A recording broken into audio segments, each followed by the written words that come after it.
You're listening to the Armchair GM Sports Network.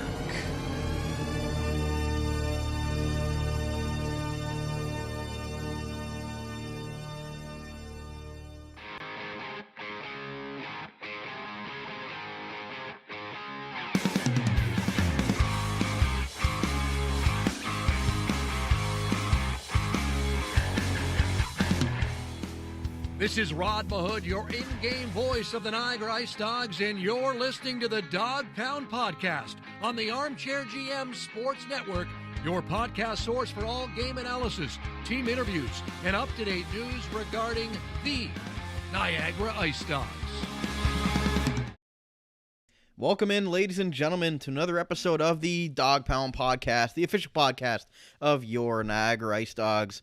Welcome into our December 15th, 2022 edition. Guys, make sure you're liking the podcast on Twitter at Dog Pound Podcast and following us on Instagram and Instagram and Facebook by searching the Armchair GM Sports Network, and liking us on YouTube or wherever you're listening to us right now, Spotify, Apple Podcasts, Google Podcasts. Wherever you're getting your podcasts at, we are available for you guys in audio form. And guys, give us some love on the YouTube version of the podcast. Hit subscribe, hit like, hit that bell icon. You know what to do by now. And give us some love on the video versions of the podcast that we try to do every single week on the show. As always, I'm your host of the Dog Pound Podcast. My name is Brandon Caputo. You can follow me on Twitter at bcaputo_AGM. And you can follow my co-host Kyle at justkyle51. Back with another installment here and on the Niagara IceDogs website. So make sure if you're liking us on the IceDogs website, niagaricedogs.net, under the media tab, you can find our tab there, a Dog Pound Podcast. Dad's favorite podcast. The Dad's favorite podcast, and we can add another one to the list that we'll talk about after. But before we get into the show, Kyle, we got to meet we had the privilege of meeting one of our biggest fans of the show this week, and we'll give a shout out to him. The Alliance Scout for the Niagara IceDogs, Mr. Brian Drury, made the trip down for the game on Saturday. So it was nice to talk to him, and glad he's a supportive listener and always liking our tweets and stuff. So Mr. Drury, really appreciate your support and getting to talk to you on Saturday. Yeah, great talk with Brian. Just kind of getting like a feel like what he does for the team, and we kind of asked him a couple of questions on what's it like being a scout and what exactly he's scouting in the Alliance. And if a lot of people don't know, the Alliance hockey, I guess, federation, not really sure exactly what the name is, but it's where the Brantford 99ers are essentially. So he's scouting that level of play for the IceDogs, which is great. You need to have scouts in junior if you're going to be drafting players every year. So he has a very important role in the team and scouting the Alliance Federation too as well. Also, I'm assuming, probably should have asked him this, but keeping an eye on the Brantford 99ers, who are technically our affiliate team. So that's another way he can help the team out as well. So, but yeah, good talk with Brian, loyal fan of the show, always liking our tweets. It was a really pleasure to meet you, Brian. So shout outs to you for the beginning of the show this week. How'd you do that? We'll have to get him on the show sometime. He's been all over the place, and he's even his playing career as well. So I'm sure we can get him on and get him to talk about his life and journey in hockey. So look for that in the new year. But Kyle, let's get into this last week here. Again, later in the show, we've got Cato's Corner with the captain of the Niagara IceDogs, Landon Cato, gives some honest thoughts on how the team's been playing on and what's going on and off the ice with the team. And then we've also got post game from Ryan Kuwabara after his first career win this past weekend as official head coach of the IceDogs. So, Kyle, let's talk about the 3 games. I mean, Thursday was 60s night against the Kingston Frontenacs. They come away with a 3-2 shootout victory there. Radwin Denicio has the goal of the night there and does the celebration, and now he's gone to. I didn't know what that celebration was. I guess I'm just not up to date with current events or current trends, but apparently it's this famous football celebration. So Denicio went to the from where we were sitting, I couldn't even see what he was doing. I was like, oh, that's a interesting selling. But yeah, one hell of a game though. So close to, right? 3-2 shootout loss. You love the shootout. absolutely can't have more. I can't say enough of how much I love the shootouts. I absolutely love these shootouts. I want every game to go to a shootout. I want them to do a great overtime every single time, where they have the greatest overtime of life, where it should be determined by. No, I can't see. I can't even continue. Being Kyle, tell here. tell the viewers how you really feel about the shootouts. I bleeping hate the shootouts. It is the worst thing in hockey since its existence. It is horrible. It is an awful way to end a really good game. It's dumb. It's literally dumb. It literally comes down to like skill only, nothing else. You're going on a 1-0 breakaway on a goalie. Like it's dumb. It's a stupid way to end a game. I honestly think they should bring back the tie. The tie should be brought back, and it should be a point apiece. And a good way to solve this is you make the 3-on-3 overtime 10 minutes. You make a 10-minute 3-on-3 overtime. It's imagine if a shootout went to like 8 or 10 or beyond those rounds, right? You have that same time frame. So what's the difference? So just do a 10-minute overtime of 3-on-3. If a team cannot win with 10 minutes of overtime at 3-on-3, both teams deserve to lose at that point. So both teams deserve to tie. So I absolutely hate the shootout. It is a dumb way to finish a hockey game, but again, it is what it is. Really, this is the closest game I've seen the IceDogs play all year. We got a point, which is, I guess, a plus in the end, right? But I think the IceDogs played a one hell of a game. They outshot Kingston in both second and third periods, and they only got outshot by one shot. It was their very, very, very close game. Everyone played really well. And, it sucks that it came down to a shootout, but at least we got a point out of it, and they moved on to the rest of the weekend. But this was, I thought the IceDogs played a really, really good game, and a very competitive game, which we've been waiting to see from this team. We knew this team had it in them. We definitely saw everything that we've been saying on this show that we say that we see in this team. We saw not only glimpses, but spurts of on Thursday night against Kingston. Yeah, and it's just tough because, again, they're in last place right now, and everybody's gonna say they're gonna look at the bad and say this team still isn't moving their way up the standings. But you know what? With the new coaching staff, we've seen glimpses of it, like you mentioned this week. They pick up 3 of 6 points. The Kitchener game was pretty rough, even though they outshot Kitchener pretty handily. It was just one of those weeks they pick up 3 of 6. Again, it's not the best result, but not the worst result. We've definitely seen a lot worse, even this year. They could have went 0-3, and then we would have had no points. Yeah. We could have been killed all 3 games. Like, it's been some sort of a trend with this team this year as well, right? There's been times where we just been getting killed game after game. These 3 games showed us a glimpse that this team is on the turnaround, I think. Especially because 2 out of the 3 teams were teams ahead of them in the standings. And technically, if Kitchener was in our division, they would be ahead of us as well. So technically, they had 3 games against 3 teams ahead of them in the standings. Yeah.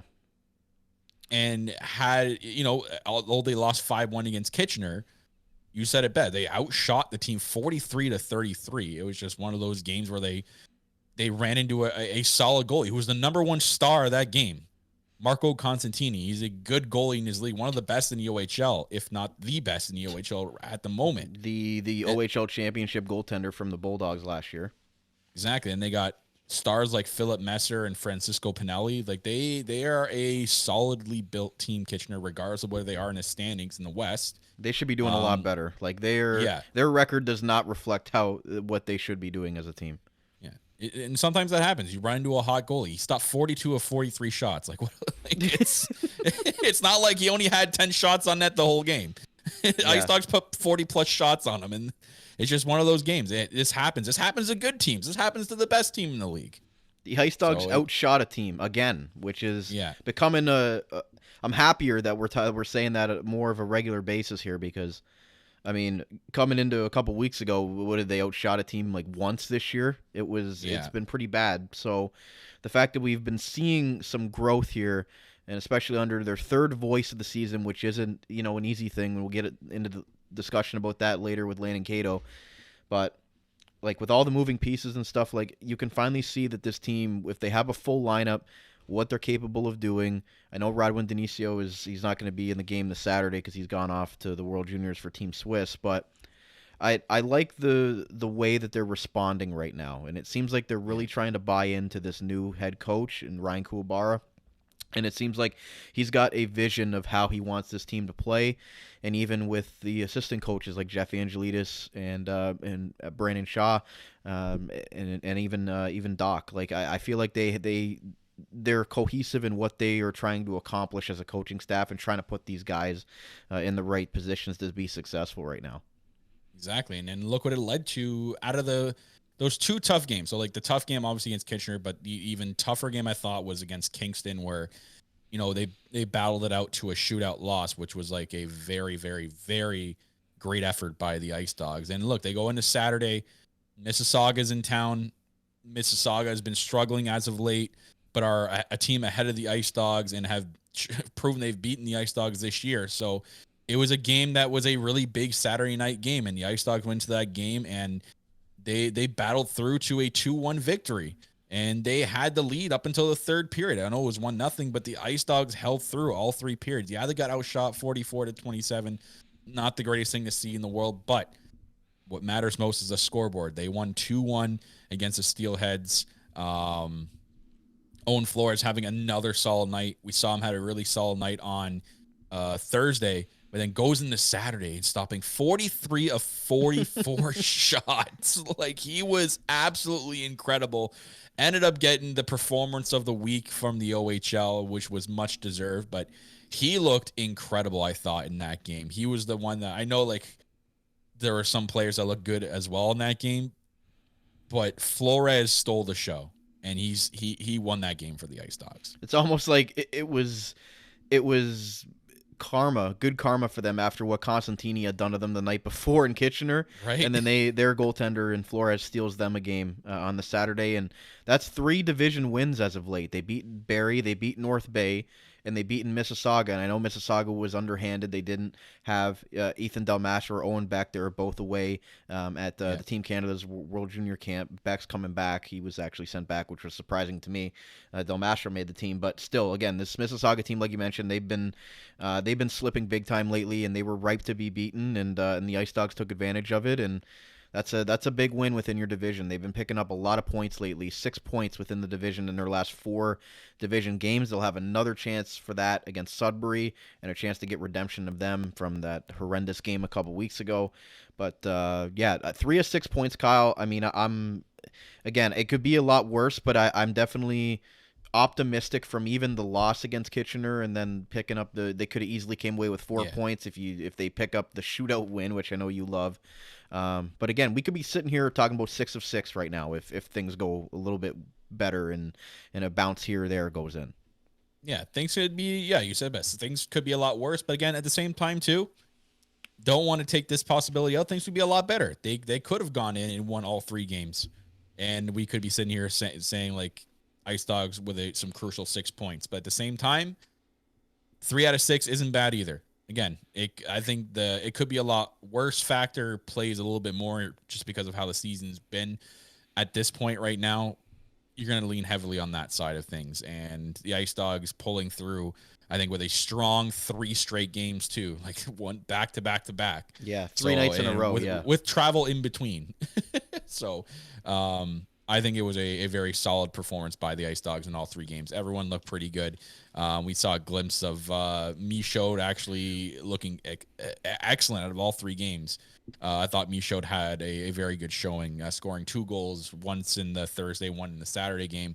Got the game winner on Saturday. Exactly. And then Rodwin Denicio had a really good performance, I think, on it was a Thursday. Saturday, I believe, as he was still there on Saturday, I'm pretty sure. Yeah, he assisted on the first goal, I believe. Yeah. First goal I see here.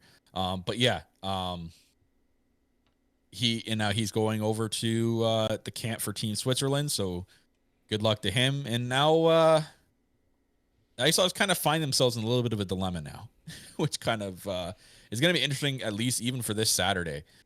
Depending on how he's feeling. But as of right now, they're down two of their top defensemen. Yeah.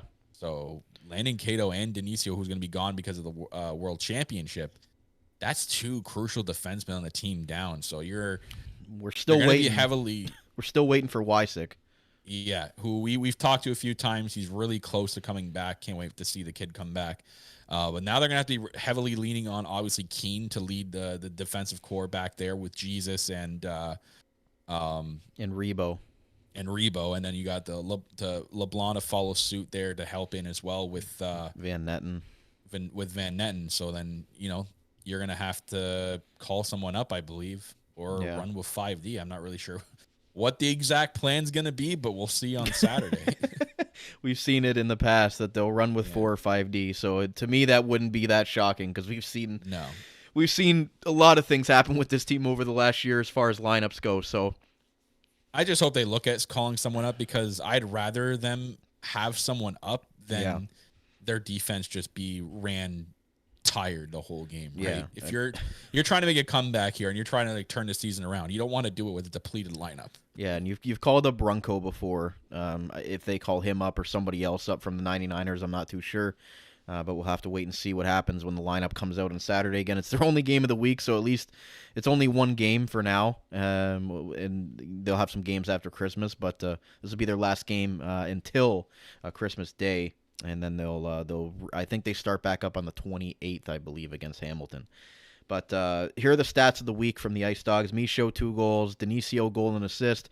Castle, a goal. Waddick, a goal. Rebo and Valdemar William Hall picked up an assist as well. So good to see him get on the score sheet. As far as goaltenders go, you mentioned Flores was 43 of 44 on Saturday. He was also 35 of 37 on Thursday for a total of 78 of 81 shots in the 2 games. So very solid for Owen Flores there. Rosie was 28 of 33 in that loss against the Kitchener Rangers, which, again, really wasn't all his fault. I'm sure he'd want to have one of the 2 of those back, but just the team defense was just not good. We saw some bad tendencies come out. As far as the special teams go and the shots, they were actually 106 shots for and 104 against, so they were up by 2 shots on their opponents this week. On the power play, they were 1 of 5, and on the penalty kill, they were actually a perfect 6 of 6. So the PK was 6 out of 6 this week in the 3 games. That's good to see.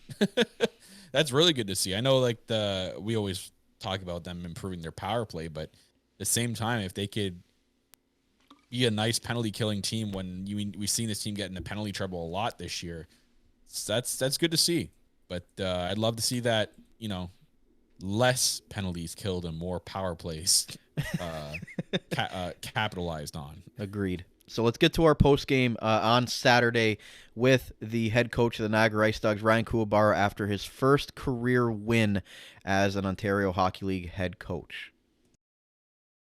It's not all about you, but there's only one first one. So congratulations on that, and just from a personal standpoint, you got to feel pretty happy about that. Yeah, it was a tough road to get there. Yes. But enjoying it with these guys and the work they put in, that makes it a little bit more special for sure. For sure, yeah. You came in and you're averaging over 5 goals a game against. Yeah. You really did a good job tonight. How important was that tonight? You really buckled down on your own end tonight. Yeah, that's been our mantra a little bit. Going through, I've seen our shot against total go down, and we've been stressing our D zone, right? That's something if we can tighten up, we're not going to give up as many chances. And I thought that happened tonight, and it's happened yesterday. I rewatched the game yesterday in Kitch, and if we score a couple goals earlier, I think it changes the whole dynamic of the game. Sure. And what does it take? To have a good defensive structure like that. It's not just the defense, is it? No. It's a group effort, right? We're all connected as a unit, so we have to play solid together, know what we're doing, and then have the ability to play fast and break out. We don't want to spend time in our own zone. For sure, yeah. And how much does that help the offense? Because if you're in your own end, you're never going to score, right? No, well, that's right, the key, right? Yeah. You get out fast, you get to go play in the offensive zone, and that's the fun zone, right? You get to have some fun out there, let these guys be creative. They're pretty good. I thought tonight, if we score some of those point blank ones, really. He made some great saves over there, Leanders, but just so happy for the guys. For sure. Owen was there when you needed him tonight, and how important is that for him to come up with an effort like that? Because you can't be perfect, and he did his job tonight. Yeah, definitely. Yeah, that's all I ask our goalies to do is give us a chance to win. Right? We'll try to take care of the other end, but if you can take care of yours and we feel confident, I think when we get in the offensive zone, we're starting to do a little bit better. We're gonna have some more success. For sure, yeah. Denisio, is he gone now? I think so. Yeah, I'm not sure exact date, but he's going to be leaving this week for sure. Great. I think that's, and Cato looked like his shoulder again. Yeah, we're just waiting for some results. Yeah. So Okay. we don't know yet, Right. unfortunately. Okay. So Okay. yeah. Okay. Thank you for your time. Thanks so much. I appreciate it. Yeah. Thank you. Coach, a big divisional win against Mississauga here. You know, what was the message going into tonight? You know, they don't have Beck, they don't have Del Mastro, so it was a good opportunity for you guys to really take it to them and going into a big game tonight. Yeah, definitely. You know what? We've been building towards this. You know, we've been getting our structure intact and understanding where we want to be and how to play, being predictable for each other, and then you know to go out there and get that goal late was a big morale booster for us for sure. When things, you know, the adversity happens, you know, the penalty happens, the goal happens. What do you say anything to the guys on the bench to kind of get things back on track, or is that something that you guys talk about that's just going to be the ebbs and flows of a game that they're going to have to battle through? Yeah, that's part of being a pro and learning how to deal with that emotion a little bit. You know, I thought we did a good job, you know, against Kingston there, battled back hard and had a great overtime. Unfortunately, we couldn't finish off in the shootout, but you know that all those little experiences build towards this when you get into that pressure situation and you're able to just execute. One more game before the Christmas break. You pick up 3 out of 6 points this week. Yeah. So what does that mean going into the Christmas break and just trying to, you know, instill your structure, because you know you're going to have all this time to really get your plan going here and have a good second half of the year. Yeah, definitely. It's going to take time, right? We keep working on little things every day, and those guys have been great. So you know, if we continue to work on that structure, you know, I think we're just going to come together more as a team. Thanks. Kyle, good thoughts from Ryan Kuwabara after his first career OHL win as a head coach. Good stuff there. I like when he said, you know, the ebbs and flows of a game. He thought that they played a really good game against Kingston, the 10-shot overtime, which was crazy, and they just didn't go their way. And then them being able to battle back after Mississauga had tied that game, and then Michaud scores, I think it was like a minute or two after. So just being able to battle through that and you know, just not taking their foot off the gas even though they give up a goal. Yeah, he's right. I mean, that overtime was crazy. There were so many good chances by the IceDogs, and unfortunately that they just ran into some non-puck luck and just couldn't bury. But you know, him mentioning like the overall structure of the team looked really good, and he was right. They did look really good even through all 3 games, not even just that game. So I think what Ryan's saying is nailing it right in the head with this team, definitely even out of that win as well. So, yeah, kudos to him for pointing that out. And I'm impressed with what he's saying. And it's another week going by and listening to him talk about this team where I'm like, okay, I truly believe that he can do something with this team. And I think the team like you said, team's buying into what he's putting out there. So I'm excited for the future with him. And shout out to Juan Copeland for getting into a tussle on Saturday night or Friday night in Kitchener late in that nice game. Shiner. Yeah, and but yeah, like you mentioned earlier, three games in 3 nights is not easy, even though 2 of them were at home. But again, that's not easy to do. So for them to pick up 3 of 6 and a 3 out of 3 night, you'd think that they'll be well rested for Sudbury coming up this week. But we'll get into more of that, and we'll get into, I'm sure what everybody wants to hear is our opinion on these trades that happened this week, and then we'll also get Cato's Corner with the captain of the Niagara IceDogs, Landon Cato. So stay right here. We'll be right back on the Dog Pound Podcast, the official podcast of your Niagara IceDogs. Experience a new way to play daily fantasy sports and esports on Thrive Fantasy. Thrive's game concept revolves around player props, which are simple over-unders on player stats. There are contests for traditional sports including the NFL, NBA, MLB, PGA, and cricket, as well as esports titles including CSGO, Dota 2, League of Legends, and more coming soon. Here's how to play. Choose your lineup of over-unders for top-tier athletes that have the biggest impact on the game. Each prop has a fantasy point total based on how likely it is to hit. The more points the selection is worth, the riskier it is. Rack up the most points and win a share of the prize pool. Thrive is awarded over $2 million in cash, so come and prop up today.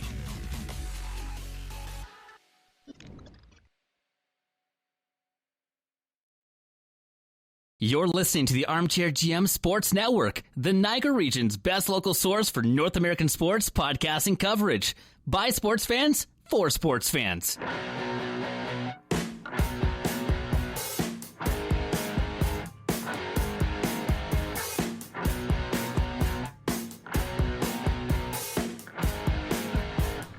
Hey, this is Landon Cato, and you're listening to the Dog Pound Podcast, the official podcast of the Niagara IceDogs. Thank you to Captain Landon Cato, as always, for the great plug for Hellcat. the Dog Pound Podcast, the official podcast of your Niagara IceDogs, guys. Brandon, Kyle, back with you here. If you're enjoying the video version of the podcast, hit subscribe, hit that like, smash that bell icon for all updates on videos that get released on our YouTube channel. Go give us some love on our website as well, armchairgmsports.com, and stay tuned for the new year. We've got some big plans for the new year with our content, not just the Dog Pound Podcast, but with more content coming to the network. With that said, Kyle, I think maybe we should start off with talking about these trades that everybody wants us to talk about. Again, Oh, God, here we go again. More trades. they've only got 3 cards left. That's not even what I hear anymore. It's just like, oh, here we go. Add more trades. This team's going to hell. Like, oh, my God. We need to really have like our Crouton of the Week award for like. Just screenshot the comment section. There you go.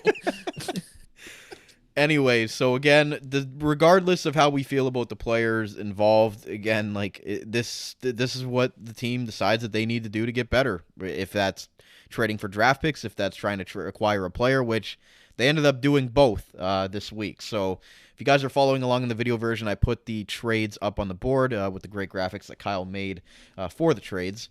We'll start off with the trading of Pasquale Zito. They trade him away to the North Bay Battalion for a package that includes Michael Podolou, and we made sure we said his name right. Yeah, so if anyone's wondering, that's this was I had to double check, and I checked on an interview that he was with the podcast crew over there at North Bay, the Frontline podcast. Shouts to them. It is Michael Podolou, so that is confirmed from the source himself. So this is not coming from any other source. This is coming from the actual person, Michael Podolou. I was really hoping that Kyle would have to break the trade and then try to pronounce that guy's name, but unfortunately it didn't. I would have said like Podoluk, something like that. So anyways, Michael Podolou's coming to the Niagara IceDogs along with a 2026 second, another 2026 second, a 2023 third, and then 2 conditional picks, a 2025 third and a 2025 fifth. So in total, the IceDogs could get 2 seconds, 2 thirds, and a fifth. I'm going to assume that the conditional third and the fifth are if Zito comes back for his overage year. With North Bay, that would be probably the only realistic situation or scenario there, unless if they win the Memorial Cup or win the OHL Championship. Yeah. I don't even know if they can put in a clause like that, but I'm going to assume that it's based around if he comes back for his overage year. Yeah, it's a shame. Pasquale was a really good guy, someone we connected with too in his short time here at Niagara. His family listens to the show. Yeah, we love their family. They listen to the show. Shout outs if they're listening to this episode. You guys were amazing to meet, and it was an honor meeting you guys, and it was an honor covering your son. And if Pasquale listening, man, it was an honor covering you and watching your time here as a Niagara IceDog. And you know, it's true. The slogan we have around here. There we go. You got it. Once a dog, always a dog. So you're always going to be a nice dog to us, Zito. So thank you for your time here. I know Brandon here is going to feel the most upset. One less Italian. Your Italian buddy here had some good discussions about some Italian foods, but yeah. And again, he's going to be within the division, so it's going to be a good friendly rivalry, I think, with Zito now with that stacked North Bay team. They've also got Josh Bloom from Saginaw as well, so they're really loading up this year, and North Bay looks like they're going to be a team to be reckoned with in the Ontario Hockey League. But yeah, all the best to Pasquale Zito. It just didn't seem like, you know, he's a great player, an NHL drafted player, but it just seemed like it wasn't really working out with the line combinations, and maybe they had envisioned him being, you know, like a top point producer, goal scorer, and he's been snake bitten as of late. So maybe a change of scenery was needed for both sides, for him and for the team. Yeah, and it is what it is, guys. Like, trades happen in the OHL. It always happens, I think, around when trades happen, Brandon, that it's almost, I think people kind of forget that the shelf life for players in the OHL is not that much, especially for drafted players. Even if you're drafted, you never know. Next year, Detroit could be like, hey, we actually want you to play for the Grand Rapids Griffins and get you developed in there. You know what I mean? Like, you kind of want Pasquale to have a really good last OHL year. And if we're not, I'd love to be heading in that direction, but if we're not heading into a promised direction, I'd rather have Zito be on a team that's look like they're going to be in a good spot for an OHL championship run, and have Zito go over there. I mean, and get what you can for a guy that may not be here next year. Like, if we kept Zito and didn't trade him and he ends up being in the AHL next year, you know, we lost a chance of trading him for assets for the future. And what we got back was huge. We got back 2 second-round picks, 2 thirds potentially, and a potential 5th, and then a rookie and I believe a younger player in Michael Podolou. So he was a draft pick in the 2020 year. So actually he was drafted in the same year as Panofemis, actually, and coincidentally enough, played for the Toronto Junior Canadiens with Panofemis and Aiden Castle. So there you go. You have already a connection there from the under 16 program with 2 players on the team. He's 6'2". He brings size to the team. He's got 20 points this year. Or he's got 8 goals and 20 points in his 80 OHL regular season games total he's played. But he's got that familiarity with 2 players on the team in junior. And I wouldn't put it past to see a lineup of Castle, Podolou, and Fimis there, the Toronto Junior Canadian line, like they used to do with Bryce Cook. So we'll see. But quote from Darren DeDobler, we were presented with an offer we felt was right for the IceDogs today and tomorrow.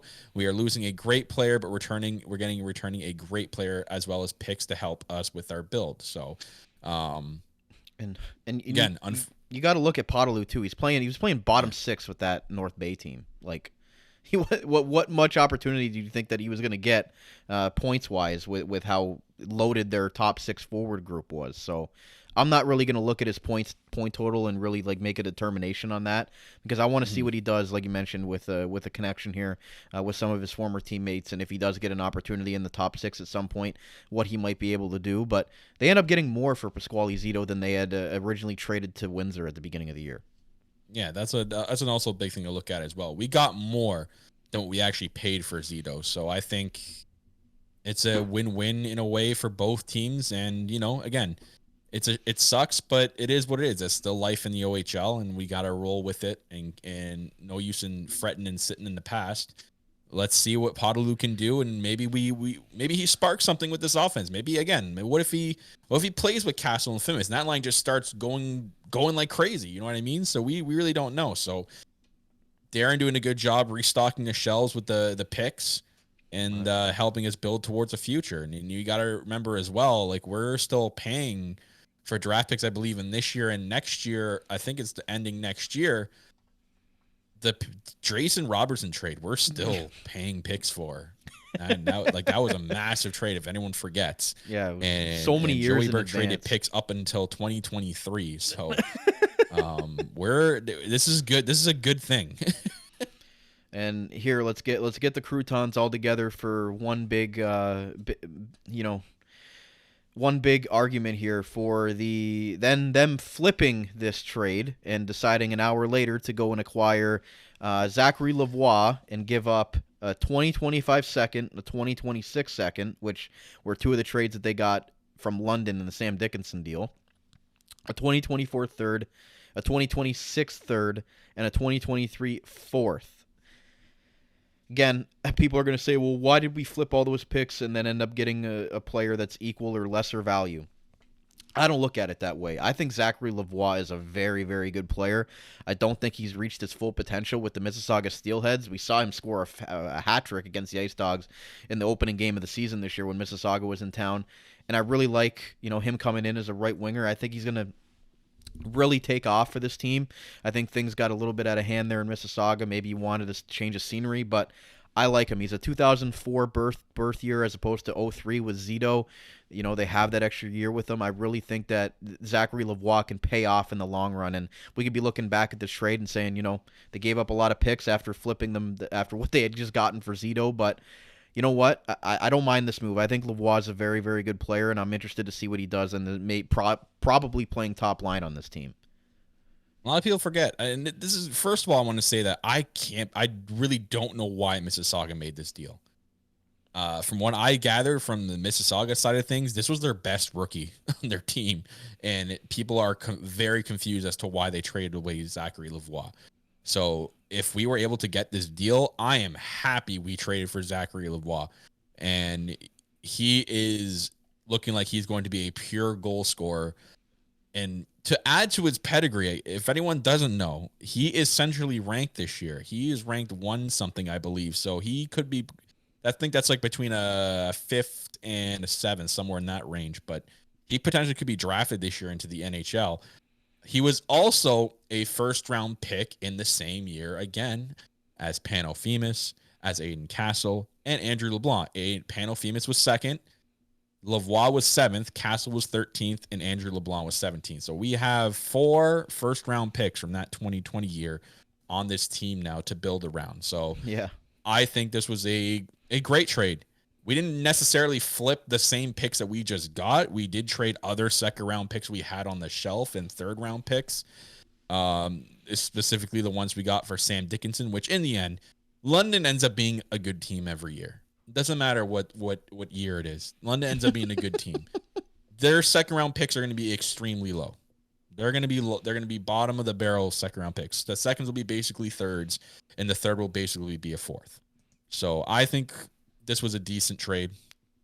I like it. Again, I really don't know why they gave up Zachary Lavoie, but that is what that is. But we got a right hand potential sniper for us to play in this team to come alongside Podolou. So we got 2 potential great players here to come into this team for Pasquale Zito and some draft picks. And if this is going to help us with the rest of the season and becoming a little bit more competitive, I'm all for it. And I think this is a great pickup by IceDogs GM Darren DeDobler and stealing, I'm going to say outright stealing the best rookie on Mississauga right now, Zachary Lavoie from that team. 2 guys with control. That's another big thing too. Yeah. They're going to be guys that could be here for a long period of time. Zachary Lavoie is actually in his 2nd year, but even as a 2nd-year player, he had 44 points in 64 games in his rookie year last year, and then this year he's got 19 points in 28 games. He's got 11 goals. So again, like I think he's got potential to be a top-line player on this team. At the very worst, a bottom 6. So you give up those picks for a guy like that. We've seen the amount of trades that have been happening around the league lately as well. More trades coming down. I really like Zachary Lavoie, and I don't think that he's reached his ceiling yet as far as potential. You said that he's on the central scouting ranking as well as a possible NHL prospect. So I really like the potential that we could see in Zachary Lavoie really coming into his own here with the Niagara IceDogs. Yeah, you move up Pasquale Zito, but you know what? Maybe a change of scenery for Lavoie was what he wanted and what he needed, and he's going to come in here and make a big impact on this team. And I think people are going to really look back and say, you know what? Maybe this was the right move, because Darren DeDobler, yeah, he's flipping picks around again, but he's doing it for the right reasons. He's not just doing moves for the sake of making moves. Why are people acting like we're the only team to do this? Like there's been like 3 other trades since our trades of people going somewhere flipping for picks. But people act like we're the only team that's doing this right now. Yeah. So maybe short term people might look at this trade and say, look at these trades and say the IceDogs lost because Zito could end up going and having a great run with the North Bay Battalion, playing with all their great top end talent there, and maybe even winning an OHL championship. But you know what? Maybe long-term Lavoie would be the correct answer for the IceDogs if they are really looking towards the future into 2023, 2024. That's the guy, and even Michael Podolou as well. Like, you've got guys that are going to be there for a couple years. Zito was, like you mentioned, if Detroit has plans for him next year, he might not even be back. So I like the moves, and I understand the strategy of the moves. Again, short-term might look not as great, but I think long-term these are very smart moves. Yeah, and again, like we don't know what's going to happen with it. Why not get what you can get for Zito now, then potentially losing him for nothing next year. Yep. Yeah, we don't know what this IceDogs team is going to be at the end of the year, and if we don't make the playoffs, I think we look back at that point saying, well, maybe we could have traded Zito and got some stuff for the future, and to do it now, and also flipping some other picks at the same time to get a player like Zachary Lavoie. I mean, I think this was a good week in terms of, I guess, front office moves or player personnel moves for the Niagara IceDogs. So I like the trades, and I really can't wait to see what both these players bring to this team. I think we're going to see some immediate impact, at least from one of them, if not both of them. Yeah, we'll see what Potaloo does with the line combinations as far as where he gets slotted in into the lineup. But I really, like you mentioned, Zachary Lavoie. I think Niagara fans are gonna like what they see from him. But again, shelf life in the Ontario Hockey League. Sometimes overagers get moved, and we saw another big trade today. Christian Kyrou goes to the Sarnia Sting. So, guys, this stuff happens. Leighton Moore, the former first-round pick of the IceDogs, captain of the Oshawa Generals, he just got moved yesterday as well. So, again, these big trades involving big players sometimes happen in overage years. Lavoie too. He was, besides, if you take out the obvious, best players on the Steelheads team, which is Beck, Del Blues, Hardy, Del Mastro, and Sharp, he was their leading scorer. If you take those players out, he was fifth behind those players on their team. So I think we got a steal in Lavoie, and I think. And if people don't agree and say maybe it was just a normal trade, maybe we didn't steal him, maybe it was just an equal trade. Sure. At the same time, we got a promising young rookie, so I'm extremely happy with that trade. Yeah, and a guy that could potentially do more with more ice time here. So playing behind Beck and Del Blues, maybe he gets an opportunity on the top line here, at least top six for sure.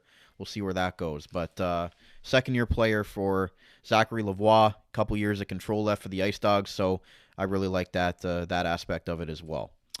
So with that, we'll move on to today's special feature and the next installment of Cato's Corner with the captain of the Niagara IceDogs, who was very open and candid about what's been going on with the team. As always, a great chat with Landon. So let's get to that Cato's Corner, the next installment, right here on the Dog Pound Podcast.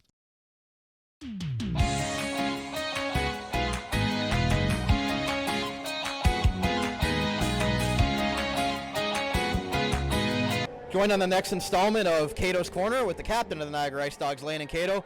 Landon, thanks a lot for doing this again. And what's been going on with the team lately? Yeah, I'm kind of in a little bit of a hole right now. Just trying to get out of it. I've had some long days at the rink trying to figure out what's going on. And it looks like the guys, you could see in the last couple games, like our fight has been there, like our heart's there, our work ethic's there. So things are going to start clicking for us, and we're going to start getting luck our way soon.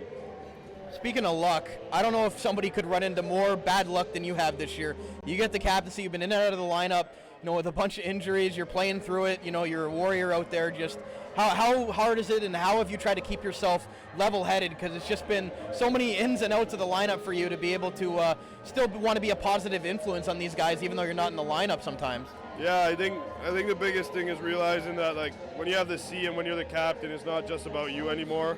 It's about the greater good of the team and about what's going to help our team out. So that's kind of been my thought process this whole year, is whatever goes on with me happens. Everything's meant to go the way it goes. Just try and be there for my team and support them through what's going on, because we're all winning together and we're all losing together. So there's no man out. Ryan Kuwabara is now the new head coach. It's been the third new voice here this season. Just how have you guys been able to adjust to Ryan's structure? Because you've had so many different coaches already this season, and trying to make sure you take some positives from all those guys and kind of use Ryan's system to know and try to get you guys to buy in that things are going to turn out well for you guys the second half. Yeah, it's been 3 coaches technically, but we feel like it's more like 2. We had Jeff for a bit. He's still on the staff with us, which is great. And then Kui steps in and just elevates us even more. He's great. I mean, he brings a pro aspect to the game. He knows what he's talking about. He's one of those player coaches who can relate to you because he's been through it. He's a guy who really knows the ropes and who's really made a name for himself, not only at this level, but playing also at this level and coaching. So yeah, I think all the guys respect him. All the guys are bouncing off him well, and the video and everything's been great. Like, everything's been upgraded, quicker video, more detailed video, just little things that are going to help us along the year, because it is still a long year. We still have a lot of hockey left, so I think with Kui stepping in, Jeff stepping to the forwards, and Shazi with the defense, I think we really have a good group there. And I think it's on the players now at this point. I think there's no more looking at the coaching or the front office. I think it's time for the players to do the work and for us to give it our everything. Absolutely. And, when you look at the standings, it doesn't look great right now. Even though you've gone through some losses, is there any positives that you guys are taking from some of these games?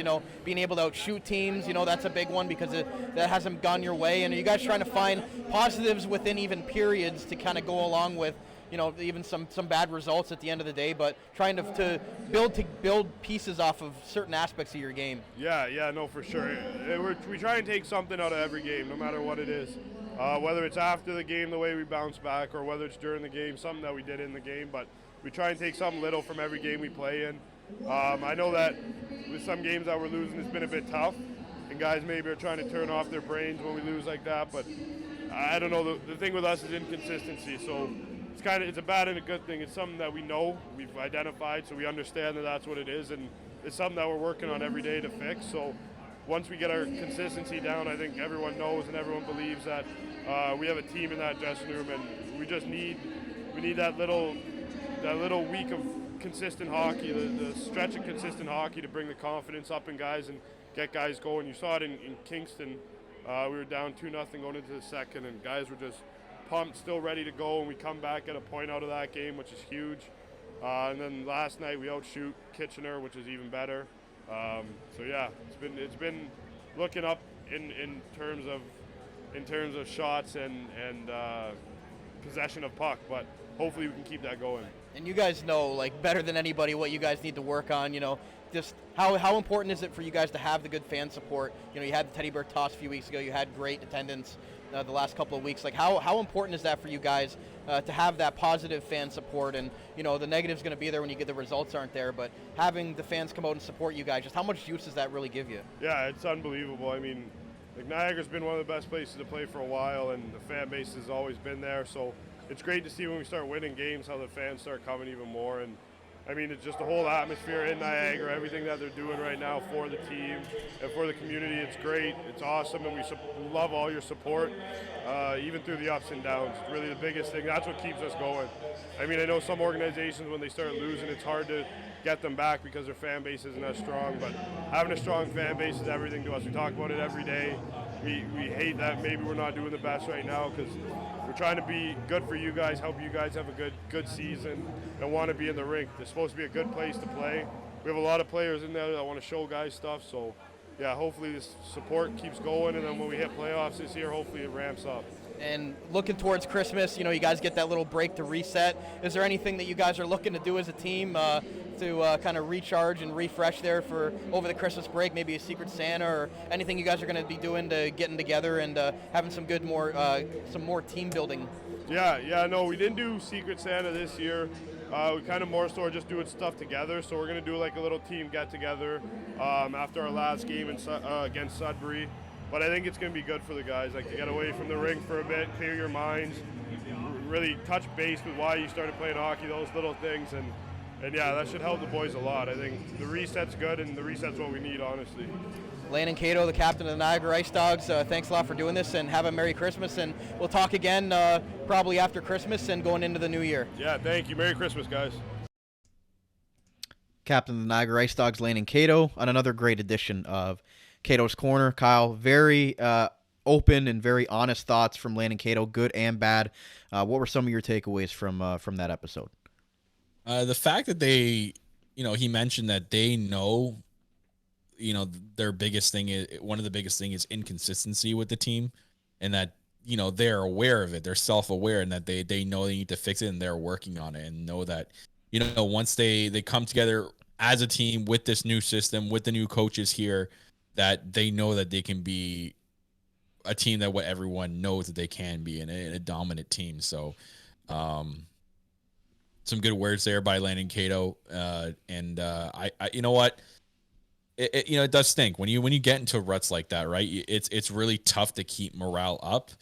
But this is why he's a captain, and he's going to make sure that morale stays high, and make sure the team knows that they do have the skill level and the determination within themselves to get out of this rut. So we know that they're self-aware of what they need to fix, and they're going to get out of it, and they're going to work at it. So I thought those stuck out the most to me in his latest edition of Cato's Corner for this episode. I liked when he said it's not about him anymore. Even though he's in and out of the lineup, personally for him, it's been a rough season with injuries and things like that. But he's the captain. It's not about him anymore. And they try to take something little and something positive from every single game that they play, even within periods and things like that. So good stuff from Landon as always, and looking forward to what he has to say about the fallout from the Christmas get together. But. Good stuff from Landon Cato, and again, he really wants your guys to know that they know what they need to work on, but they still want you guys to come out and support the team, because that is what gives them the most juice, and he knows how great the Niagara fan base is. And Kyle says it every week on the show, guys, come down to the rink on Saturday, the Christmas game. It's going to be a great atmosphere, and hopefully cheer on your team to get past Sudbury after a horrific game a few weeks ago. Yeah, it's definitely going to be a game where they're going to need your support the most in a bounce-back game from that ugly loss to them a few weeks ago. So the team, again, like I say every episode, the team thrives on your guys' support. So come down to the rink, watch them play, and cheer on the Dogs. Just like Rod says, cheer on and be loud and be proud, as our friend Rod Mahood would say. Kyle, any news that you want to talk about before we wrap up today? Yes, a few things, and I'm excited about a few of these things. So one is our new head coach, Ryan Kuwabara, was featured on NHL.com by an article written by William Douglas. Articles that he's written with the title Color of Hockey. Kuwabara makes history as a Niagara coach. He's a former forward in the NHL, actually. He was drafted.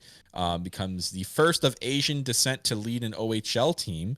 And he became the first coach of Asian heritage in the Ontario Hockey League when he was hired by the Niagara IceDogs. There's a really cool article for you guys to read on there if you go over to NHL.com and search up Ryan Kuwabara. So I suggest to go over. It's a good read. It's a short article, but a very good one.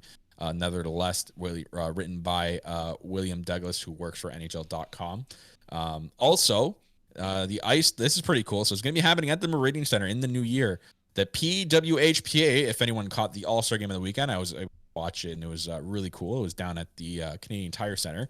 But the Women's Hockey League, the professional league, with stars like Hillary Knight and Sarah Nurse, actually both their separate teams, Team Summit and Team Adidas, are going to be facing off against each other at the Meridian Center on Friday, February 10th at 7 p.m. Tickets are on sale right now. I believe they're $20 a ticket, and you guys can go watch some professional women's league, the NHL of women's hockey, folks, right here on Friday, February 10th. You can get the tickets through the Niagara IceDogs website. Click the article. There'll be links there. They're also playing in Peterborough, Barrie, and Kitchener. You can also purchase tickets for those games as well. 4 games that they're playing, with game 2 being in Niagara. It's part of a showcase series that the PWHPA is putting on. And with 2 big stars with Hillary Knight and Sarah Nurse, they're going to be playing these games. You're going to want to get down to the Marine Center and support women's hockey. It's really huge nowadays to support them. There's going to be a total of 44 Olympians in this showcase. So wow. Is a really cool thing that they're doing, and they've teamed up with the OHL and Niagara IceDogs to do. So that's pretty cool to see. Other than that, like you said, this Saturday is the Christmas game. Can't wait. I know I'll be rocking my ugly Christmas sweater. Yeah, that's it for any news. That's our housekeeping news from Kyle that we get on a weekly basis here. Good stuff. But yeah, I'm really looking forward to that. What is it? PWPA? PWHPA. PWHPA. Sorry. Yeah. Drawing a rolls blank. Off the tongue. It's at the end of the show. I'm losing it here. But no, that'll be awesome to see, like those, like you mentioned, those Olympians and those great women's hockey players playing here in Niagara. Like that'll be a really cool moment. maybe we'll get a chance to interview them. I think that would be a really cool feature if we do cover this game. The All-Star game was pretty cool. It was they were head coached by DJ Smith, believe it or not. One of the teams, yeah. That's hilarious. Yeah. But yeah, one game before Christmas, Kyle, Sudbury this Saturday. Guys, get down to the Meridian Center. One more game before Christmas break. And again, it's a get-right game, another divisional game, which IceDogs have done very well in lately, other than that Sudbury game. So they're really looking forward to getting revenge after that 13-2 massacre in Sudbury a couple weeks ago. And I think that they're going to come out, flaunt your Zachary Lavoie, Michael Podolou. Like, it's going to be a new look IceDog forward group a little bit. We'll see what happens with the decor if Wysick's back and with Denisio gone and Cato still, to be determined with that. But one game before Christmas, and can't wait for it before we get about a week and a half off. I know, it's crazy. We hope everyone enjoys their Christmas break. I believe we'll probably be back for one more episode before. We'll come back to for cover one that more Saturday game. But if you don't hear from us, have a good Christmas break. something happened to one of us, or who knows. But guys, that's gonna wrap it up for today's episode of the Dog Pound Podcast. Make sure you're hitting that like, subscribe, smashing that bell, and give us some love on the audio version as well if you're listening to us in audio form. Go follow us at Dog Pound Podcast on Twitter, and you can like us on Instagram and Facebook by searching the Armchair GM Sports Network. And you can follow us at our website at armchairgmsports.com. Until next time, everyone, bark, bark, bark, go Dogs, go. And we'll talk to you guys again next week.